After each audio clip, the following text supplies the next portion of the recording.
Il y a une autre actualité ce matin, c'est le discours du roi Albert II, discours au corps constitué, discours qui vient de se terminer il y a quelques minutes. Parce que la Belgique, ça reste une monarchie, on a parfois tendance à l'oublier. Et puis de temps à autre, on s'en rappelle. Et cette semaine, on a eu quelques sujets de conversation royaux. La reconnaissance de Delphine par Albert II, la possibilité d'ouvrir ou pas le parc du château de Laeken aux promeneurs. Et surtout, donc, effectivement, l'action du roi Philippe dans le processus de formation d'un éventuel gouvernement fédéral. C'est sans doute le moment où le souverain en Belgique a aujourd'hui le plus de pouvoir, parce qu'il nomme informateur, formateur, démineur, explorateur. Le roi influe réellement sur le processus politique. Il y a le timing auquel s'enchaînent les missions, le libellé qu'on leur donne, ces fameux communiqués du Palais Royal, et bien sûr les personnalités que l'on choisit. C'est un moment où le roi est encore relativement libre, bien plus libre en fait que lorsqu'il s'agit par exemple de nommer les ministres, puisque là, les partis politiques arrivent avec une liste toute faite que le souverain se limite à promulguer. Alors bien sûr, le souverain n'est pas sur une autre planète. Il n'en fait pas à sa guise. Il s'imprègne de ce que les partis politiques, dans leur ensemble, souhaitent et recommandent. Mais paradoxalement, moins les partis sont d'accord entre eux, plus le rôle du souverain va s'avérer important. C'est la situation dans laquelle nous sommes maintenant. Ce matin, Philippe avait donc l'occasion de donner un petit coup de pouce aux hommes et femmes politiques de ce pays, puisqu'il avait une tribune, un discours de vœux, avec caméra de télévision présente, l'occasion de lancer un message, un appel, une sorte de pression publique sur les partis politiques. Pas que les partis soient très sensibles à la pression royale, surtout dans un moment où le nationalisme a le vent en poupe, mais parce que l'interpellation des politiques par le biais de l'opinion publique, ça leur permet de bouger.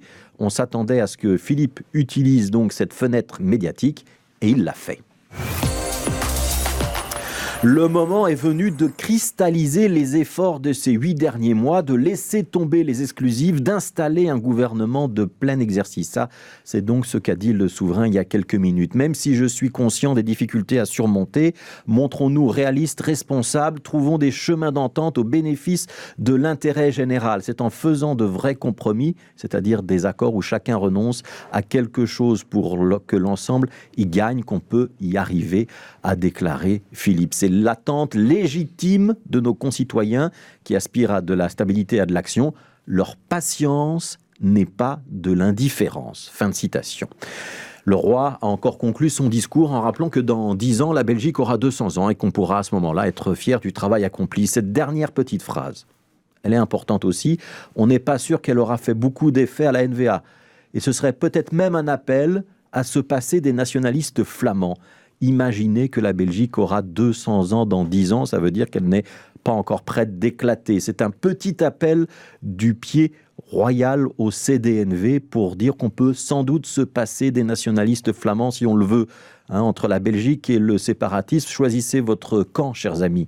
Un coup de booster, donc pour négociateurs indestis, ceux qui disent « je voudrais bien mais je ne peux point », ça devient un peu plus difficile de tenir ce discours quand le roi vous pousse dans le dos. Pour le reste, on retiendra de cette intervention royale qu'on demande bien un gouvernement de plein exercice. Pas un gouvernement provisoire, ni un gouvernement d'experts, ni un gouvernement limité aux affaires socio-économiques. Alors on va le digérer maintenant, ce discours royal, puisqu'il vient d'être prononcé. Il va maintenant être disséqué, commenté, analysé dans les prochaines heures.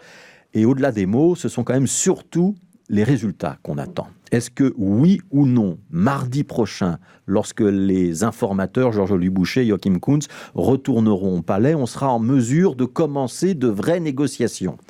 La réponse, après 8 mois, ça devrait quand même maintenant être oui ou non. Et si on veut considérer que la parole royale a encore un peu de poids dans ce pays, il vaudrait mieux que ce soit oui.